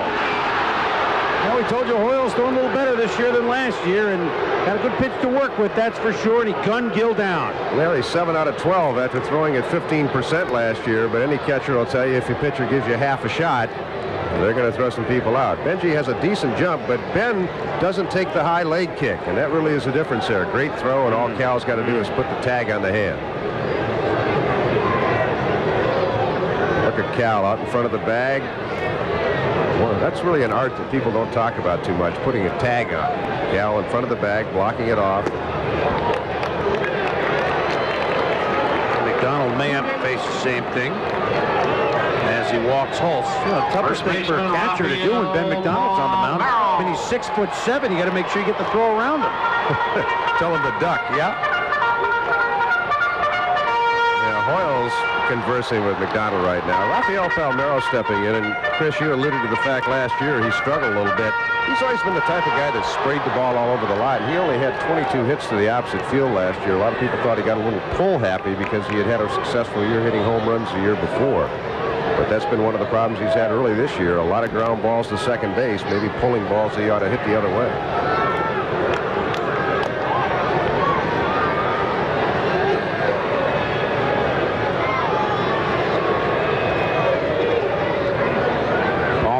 With 2 outs, 1 run in for the Rangers. It's a 2-1 game, and that pitcher's way up top. Palmeiro, a .296 lifetime hitter, hit .322 here in '91, hit .319 here in 1990, and was .307 with the Cubs in '88. And now Ben McDonald up with the pitch count, Nolan Ryan. So, boy, complete games for these guys. Going to be a long shot. Well, Nolan, first 2 innings, he was on a pace for 225 pitches. At one time in his career, he might have been able to do that, but not anymore. Nolan is inside the clubhouse. There's a strike to Palmeiro, keeping warm, not even on the bench. Yeah, that year you were talking about with Palmeiro in '91, he also had 49 doubles, but he was spraying the ball down the left field line, up the alleys in left center and right center. Got away from that last year. He said he started getting out on his front side too much.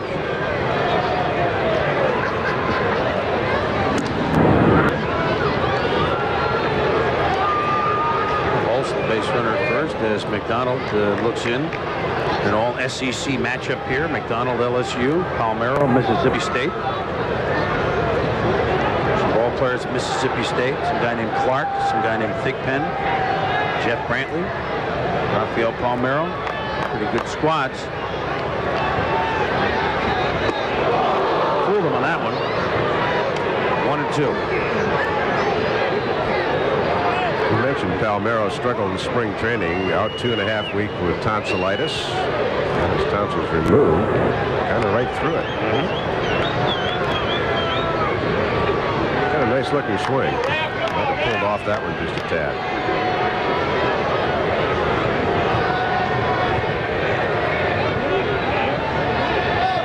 1-2 pitch. Up Top 2-2. Glenn Davis, 2-run single in the first inning for the Orioles. Benji Gill with his first Major League RBI here in the bottom of the third inning. Nolan Ryan has not been vintage tonight, although the last inning settled down after 2 rough ones and retired the side 1-2-3. Palmeiro, strike 3.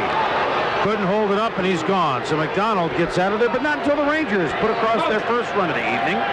We played 3-2-1 Baltimore. Rangers team up once again. Brings you tonight's K factor and something else to consider about Nolan Ryan. 15 strikeout games. It's only happened 10 times by a pitcher over 30. Nolan Ryan's got all but one of them as we go back to his new home. It really is, Gary and Dave, a can you top this with Nolan Ryan? You're right, we could do this, and we will have a lot of time tonight. We're at that pace, aren't we? Yes, we are. Ryan, at age 44, struck out 16.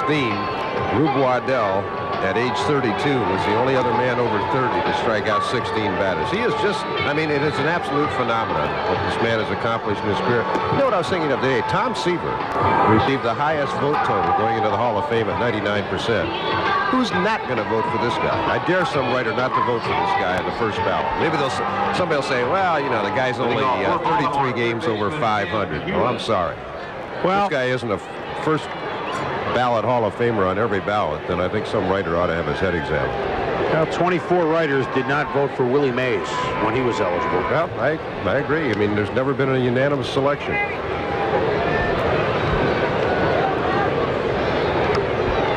Nolan Ryan begins the fourth inning. Hewlett, Reynolds, and Brady Anderson, 8-9-1 in the Oriole lineup. 2-1 Baltimore.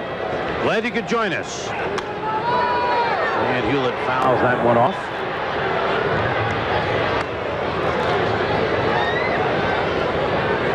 With Nolan Ryan, we continue to play the Can You Top This? You pointed out that it's already 1,500 more strikeouts than number 2 on the list, Steve Carlton. And remember, to remember once upon a time, I mean, it was nip and tuck. Who was going to get to Walter Johnson's mark of 3,508 first? That seems like a long time ago now. It was who will have more by the time they retire, and Nolan has left everybody in the dust. I find it fitting, Dave, that, well, of course, it's a different one. I started to say something, then I caught myself. It's not the same Senators as Walter Johnson's Senators. That's very true. That was an expansion team. This one was, anyway. Yes, that was the Minnesota Twins. I started to make a correlation there, but he put on the brakes. Ryan thought he had that one. Thought he dropped that one in on the corner. But Davey Phillips behind the plate said no, and the count is 1-2. I think he fooled Davey Phillips. Let's see where this curveball. Yeah, I'll tell you what. Good call by Davey. That ball stayed inside when it went past the plate. Gotta try to remind the fans now and then, it's not where the catcher catches it, it's where it passes the plate that the umpire is supposed to judge the pitch.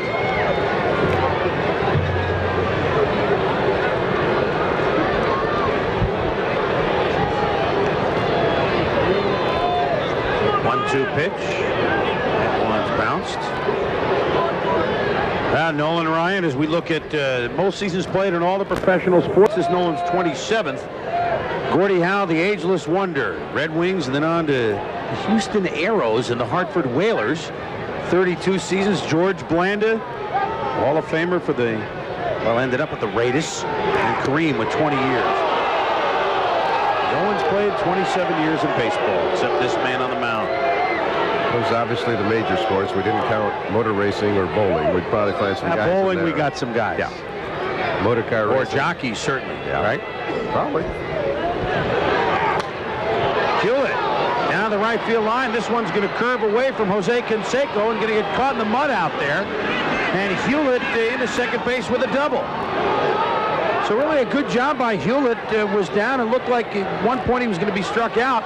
Hung in there, fouled off a couple of pitches, and gets the opposite field double. Tim had a big hit in the Orioles' only win in Seattle on Saturday, so that's maybe one of the reasons that Johnny Oates gave him a nod to try to jumpstart this offense. I thought he had a chance for 3.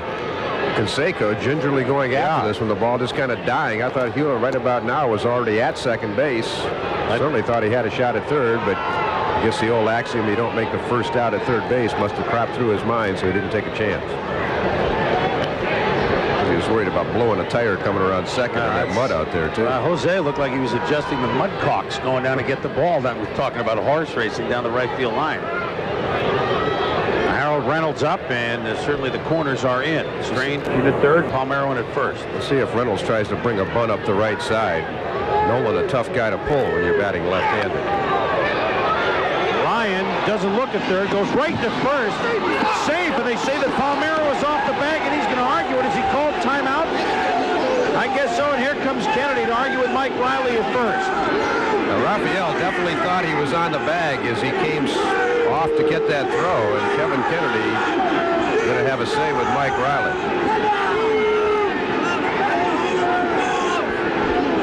Penalty scored a sacrifice and an error. We'll take a second look. Here it is. Reynolds going to make Ryan field it, who's obviously got some leg problems. Nolan might have hurried this just a little bit.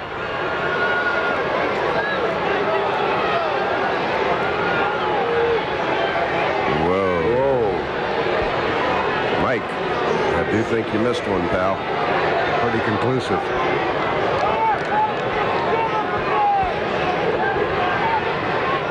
Sometimes, and I agree with the umpires, we don't have the perfect angles, but in a case like that where the man is dragging his foot across the top of the base clearly,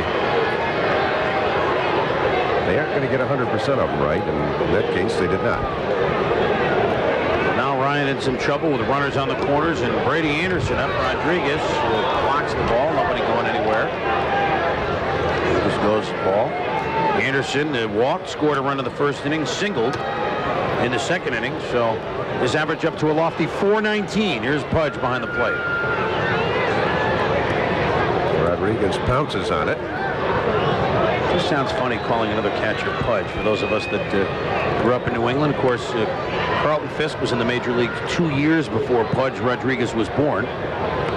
Well, the kid's a little pudgy, but I will say one thing. He was really getting big last year. He took off about 10 pounds. He was getting real big towards the end of 1992, and I think it affected his mobility somewhat. You know, at age 21, with a bit of a weight problem, is something he's going to have to watch throughout his career. Anderson fouls it back. It's 1-1. Top of the fourth inning, a double by that man, Tim Hewlett, and he's on third base now. Sacrificing the error to the pitcher, Nolan Ryan, although Rafael Palmeiro feels and it'll look like he may have scraped that foot on the bag. But at this point, Ryan will have to work out of it. 1-1 pitch. Anderson swings and misses. Strike two.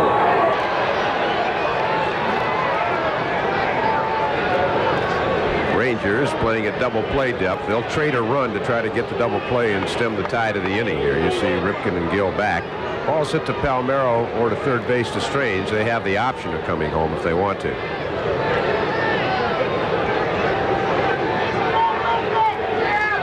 That bounce gets by Rodriguez.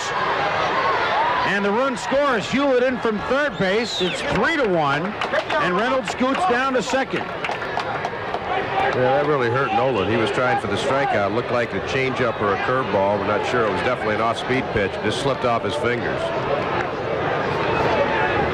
Curveball, and Rodriguez expecting it to bounce back a little bit. This one he smothers, but it caroms off his chest. You see him get down and try to block it, but it kind of played off the left side of his body. And that really kicked it away about 35 to 40 feet. That allowed Hewlett to score. So that curveball of Ryan's didn't work.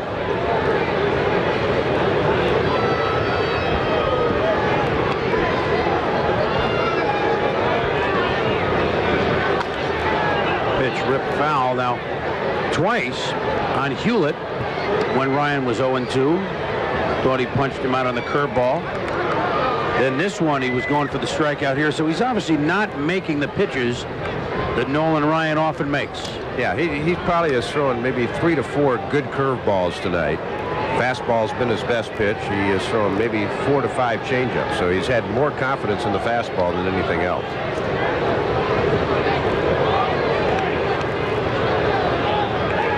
2-2 the count to Brady Anderson. Here's the strikeout. Only his third strikeout of the night, the first since the first inning. Anderson will sit down. No fair when you throw 93 and paint the outside corner at the knees, but this is a perfect pitcher's pitch from Ryan. Brady Anderson trying to pull a ball to the right side of the diamond. Can't do anything with this heater. I mean, it's tailing down and away. It is a strike. Probably did the best thing possible, is take it and hope maybe it was called a ball. Going, man, look at that old goat make that kind of a pitch in that situation. Making it to him. Making it to everybody. And here's the first pitch to Mike Devereaux. And ball one, low and outside. Devereaux and Anderson were aboard when Glenn Davis punched a single between short and third in the first inning. That's the first 2 Oriole runs scored, and the third one they just picked up on a wild pitch. Benji Gill RBI single bottom of the third, and that's where we stand. 3-1 Baltimore.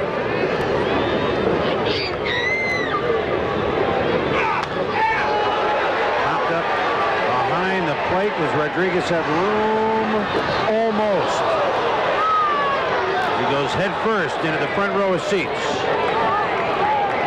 That's why you wear chest protectors, huh? To prevent yourself from hurting yourself on the rail? Yeah, he was out of the lineup a couple of days ago with a bad back. He had the stress fracture a year ago, and sometimes when you get your body out of balance here, going over the railing, you got to worry about that back. He braced himself pretty well, but arching the back could put a little strain on there. To the one fan, the hat was, you got to turn your hat upside down if you expect to catch it in there. Absolutely. Boy.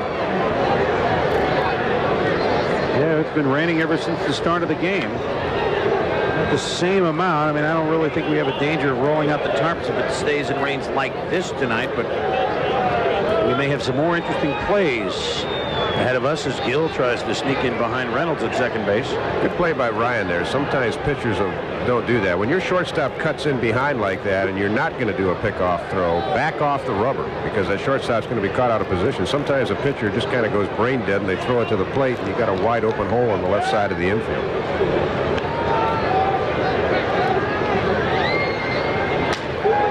Ground ball, that's wide of third base. Boy, it's interesting to see look down at third base, Mike Ferraro. The fact that anyone is at third base for the Baltimore Orioles other than Cal Ripken Sr. is big news. I mean, only Cal Sr. and then when Cal was manager, John Hart, only 2 guys have been third base coach for the Orioles since '77. Now Ferraro was the third. Of course, Mike, at one time the third base coach of the Yankees until he made a move that George didn't agree with. Playoffs. Anyway, we just saw Devereaux walking all the way back to the dugout to get his bat. I had read just today that one of the new victims out of the American League office and the National League was in order to speed up the game. The bat boy in the on-deck circle should have another one of the hitter's bats just in case he breaks one to speed up the game a little bit. Obviously, they didn't that time. Devereaux walked all the way back in, looked at the bat rack for a while, and selected.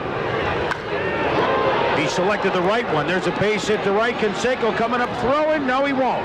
Reynolds going to score untested, and it's 4-1. So the good lumber picked by Mike Devereaux took the long look and rifled the base hit over the head of Billy Ripken. Shortstop Cal Devereaux went down and hit obviously a pretty good breaking ball down and away and hit it like he knew it was coming. Kind of surprised we haven't seen activity in the Ranger bullpen yet. So far, nothing, as the Orioles have gone out to a 4-1 lead, and Devereaux certainly continues to drive in key run.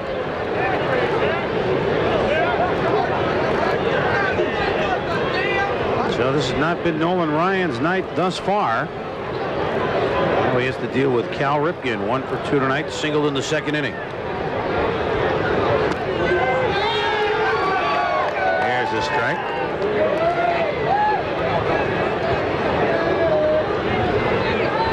Looking away. He's so used to looking at his dad down in the third base coach's box. He probably for the first week or 2 of the season double takes when he sees Ferraro down there.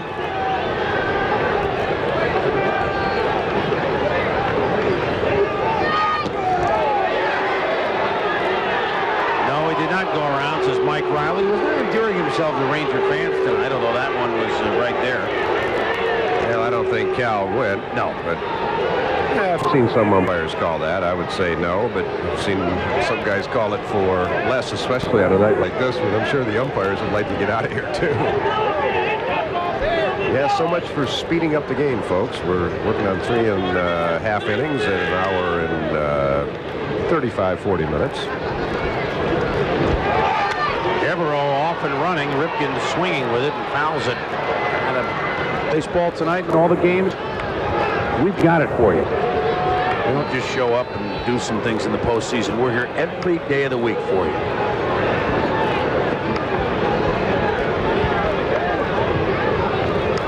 1-2 pitch on the way to Ripken. There's a fastball missed inside. 2-2. Well, Chris, they can talk all they want about speeding up games and the strike zone and this getting on and off the field and television commercials. It all begins and ends with the pitchers. I mean, there's been a lot of games that have played 210, 215, 220, 225 this year. It's when the pitcher gets the ball, throws strikes, gets the team in and off the field. Nolan's never been a guy that's going to work a quick game. He always goes deep and counts. That's not his style.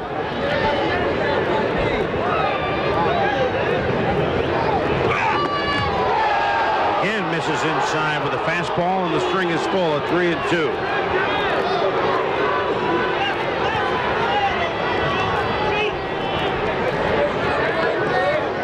Nolan certainly trying to eat up Cal on the hands. The ball's obviously inside. Fans like to put the blue uniform on and the mask, but so far, Dave Phillips hasn't called a real bad game.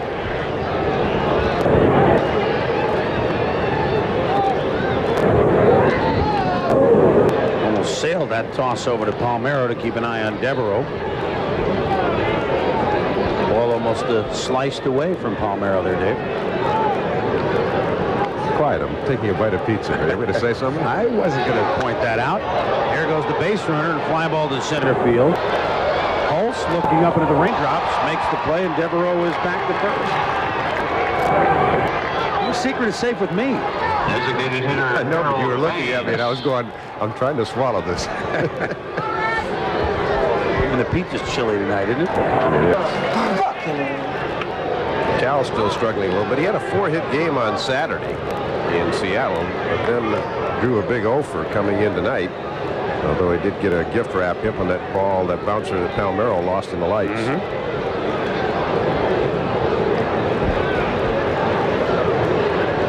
Harold Baines punches it past the diving Billy Ripken. Devereaux around second base easily into third. And so Harold Baines reaches out at the first pitch and punches it into right field, and the Orioles again with runners on the corners.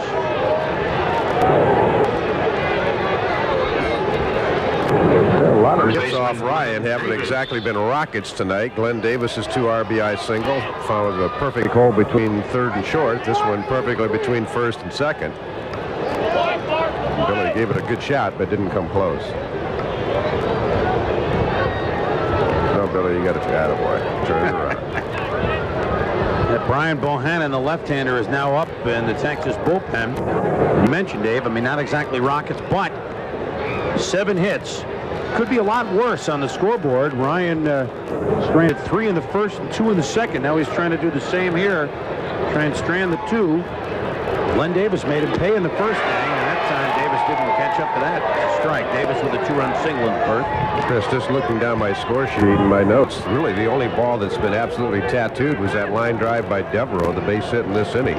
Hewlett's ball was kind of a fly ball just in the right spot. A couple of infield hits, a couple of seeing eye hits. So Ryan hadn't exactly been tattooed, but he's also been behind in the count a lot, which allows the hitters to be a little more aggressive. Fly ball to right field. Canseco going back, and it will just watch it bounce off the wall. Here comes the throw, and the Rangers botch the relay. 2 runs are in, and Glenn Davis has made Nolan Ryan pay again. The Bluebirds are out for Jose. Admittedly tough sledding out there. But the ball hung up for a long time. With 2 outs, everybody was flying. And Devereaux and Baines both scored. And suddenly it's 6-1 Baltimore. Yeah, you could tell Jose was in big trouble right from the get-go. He was kind of taking a circuitous route on this one. And once the ball got up in that breeze, it started doing all kinds of tricks. You know right here he's not going to catch it. I mean, Jose is not Willie Mays. He's not going to catch it with his back to the infield. And besides that, Vic Wirtz didn't hit it. And Ripken didn't even handle the relay. So finally, after a week of everything bouncing Texas's way and maybe not Baltimore's, for one night thus far, the worm has turned. And on a night when it's very wet, maybe that's the apropos statement. Double, 2 RBIs, no error because the runner was scored anyway, and Davis did not go to third. So Claude Osteen, the pitching coach, I believe that's, yes, Claude. He's out talking to Nolan. See if he's buying a little time to get Bohannon ready, but Nolan apparently will finish the inning, but I would be pretty surprised to see him come out for the 5th, even if he gets out of the inning. 4 runs home here for the Orioles in this 4th inning, and Glenn Davis, a guy that they've been waiting to get going, well, he's delivered tonight with 4 RBIs. Yeah, and you think back to the call at first base. I mean, ifs and buts were candy and nuts. We'd all have a Merry Christmas, but that call, there's 2 outs now. That would have been the 3rd out in the inning, so obviously Ryan would have done a little better. So the play by Strange in the 1st and the key call at first base on the sacrifice by Reynolds. Been 2 big plays in this game.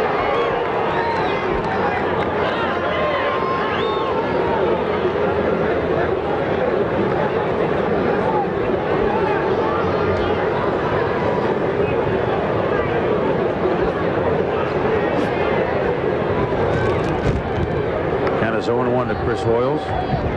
Only one of the runs are earned this inning. Now it's a long way, but it's going to curve. Oh. I tell you what, we talked with Nolan Ryan, and we asked him when he was coming up, a youngster, what were his goals in Major League Baseball? I don't know that I really had any goals. I guess hopefully to make the big leagues, because coming out of Alvin, Texas, and going to rookie league, big leagues were a long ways away. And then I think once I made it to the big leagues, I think my goal became to try to stay in the big leagues long enough to qualify for the pension, which was 4 years at the time. Qualify for the pension, as you pointed out, at 46 years young. He could collect right now, right? Yeah, he could. You can start collecting at 45. I always remember Greg Nettles in San Diego. He said his goal was, in his final at-bat in his big league career, to hit a home run, and as he crossed home plate, to have somebody hand him his first pension check. Well, Ryan has attained that goal. That's unreal. Somehow I don't think Nolan's going to need the pension. But he's earned it. But he'll take it. But he's earned it. Count is 1-2 to Chris Hoyles. 4 runs in here for the Orioles. And there's a strikeout. Hoyles will sit down, but the damage has been done. 4 runs home for the Orioles in the top of the 4th inning. And they've busted open a 6-1 lead.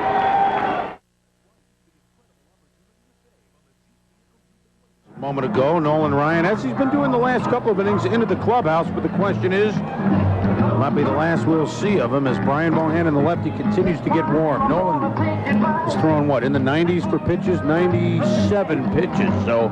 Well, the fact that, you know, he's limping, it's a rotten night, a chance to take an injury. I mean, there's really no more sense in leaving him out there. I don't think Bohannon's down there throwing for exercise, so I think we've seen the end of Nolan for the evening. No, don't turn off, folks. No, don't do that. No, we don't know yet. We don't know yet. Yeah, Nolan's done, but we still may have a game. Well, he could still get the win if Canseco and Gonzalez and company come up and do some bashing here. Yeah, but he's got to pitch 5 innings. That's true. Well, if he has the lead, maybe he'll come back. Yeah, come on now. Lazarus. Come on now. He's not officially out of the game. Good point. It is just your conjecture, sir. Well, even though it was not a night that he will put up there with one of his best, fittingly, if that is the last that we've seen of him tonight, he ended it with a strikeout. And he's up to, what do you get, 4 tonight? Well, he is 4 tonight, which means that cha-ching, 5,677. Count is 1-1 to Jose Canseco. So Big Ben McDonald now working with the luxury of a 5-run lead. Here in the bottom of inning number 4. 8 hits for the Orioles. A little chopper by Canseco. Hewlett over to Davis. And the Bluebirds out a little bit to Jose tonight after his A tough evening in right field and bounce out there, 2 infield ground out. Well, he's run for his last 15, and one of the interesting facts here is, I mean, Jose Canseco, more home runs than anybody else the last 6 years, 230, last 7 years. But Canseco, a lot of people say, hey, he may be only the 3rd best power hitter on this Ranger team with Gonzalez and Palmer. And I wonder, you know, Jose, who's always used to being the big dog, a lot of people are wondering how he might handle that. Well, here is the major league leader in home runs, Juan Going Gonzalez. 5 homers, 2 of them on opening day Monday against the Orioles, 2 of them on Monday here against the Orioles.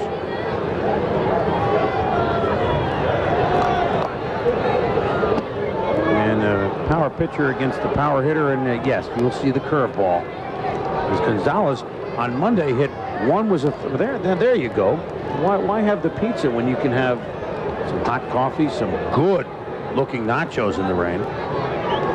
It'd make it a little soggy if you didn't eat them a little faster. The cheese will run a tad.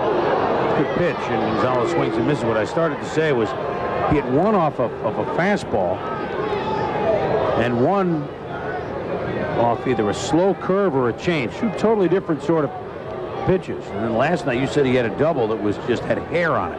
Yeah, it looked like a tracer from an anti-aircraft gun. He hit the left field fence so fast that Brady Anderson hardly had time to turn around.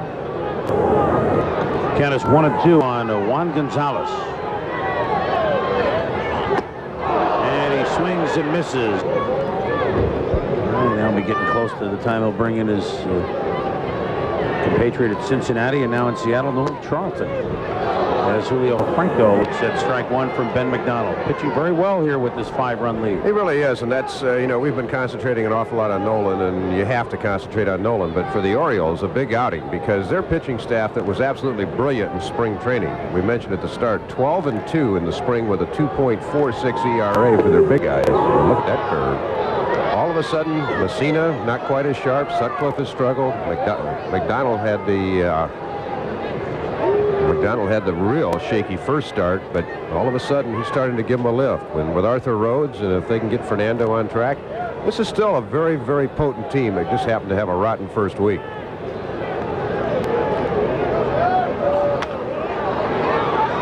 Grounder to the right side. McDonald. Well, that was not exactly the way you diagram it, but you got to like his heart. Made the play unassisted, twirled around, pirouetting, and tagging the bag the old-fashioned way with the glove. Good play, Ben. 6-1 Orioles.